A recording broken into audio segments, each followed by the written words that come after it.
আমি আর বোন গেছিলাম বোনের ডাক্তার দেখাতে সেক্টর 5। বোনের ডাক্তার দেখানো হয়ে যাওয়ার পর বোন বলল, দিদি এমবিএ চাওয়ালা ক্যাফেতে যাবি, ওখানকার অ্যাম্বিয়েন্সটা খুব সুন্দর, চল তুই আর আমি মিলে চা খেয়ে আসি। কিন্তু কথা হলো, ও আর আমি কেউই জায়গাটা ঠিকমতো চিনতাম না, কিন্তু জানতাম যে এর আশেপাশে কোথাও একটা এমবিএ চাওয়ালা ক্যাফেটা আছে।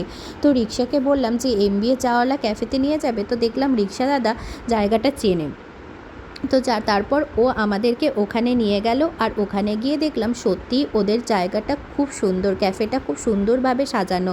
তারপরে আমি আর বোন আড্ডা দিতে দিতে ওখানকার যে মেনুটা সেটা দেখলাম, আর দেখার পর সিলেক্ট করলাম ওখানকার যে স্পেশাল চা সেটা, আর তার সাথে আর চিলি বেবিকর্ন, এই দুটো অর্ডার করার পর আমরা দুজন একটু খাওয়া দাওয়া করলাম, তার সাথে একটু ফটো সেশন তো আছেই।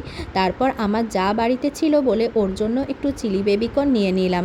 তারপর বোন বলল, দিদি চল আজ ক্যাবে করে যাব না, আসলে আসার সময় আমরা ক্যাবে করেই এসেছিলাম, তো সেই কারণে ও বলল ক্যাবে আর যাব না, সল্টলেকে বেশ রিক্সা করে অটো করে এরকমভাবে যেতে ভালো লাগে। তো ওর কথা মতো সেইভাবেই আমরা বাড়ির দিকে রওনা হলাম। তারপরে ছেলেরাও অনেকক্ষণ বাড়িতে একা ছিল বলে ওদের জন্য তো কিছু নিতে হবে, তাই মিও আমোর থেকে একটু পেস্ট্রি নিয়ে নিলাম ওদের জন্য।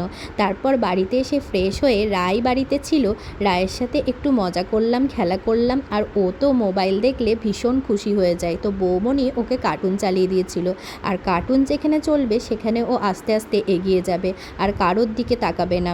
তো এসব দেখতে বেশ মজাই হয়। যদিও বাচ্চারা, এখনকার বাচ্চারা খুব ভালো মোবাইল চেনে, আর ওরা আবার পছন্দ মতো কার্টুন চায়, না হলেই কান্না শুরু করে দেবে। যাই হোক, এইভাবে সবাই মিলে আড্ডা দিতে দিতে আজকের সন্ধ্যেটা বেশ ভালোই কাটলো।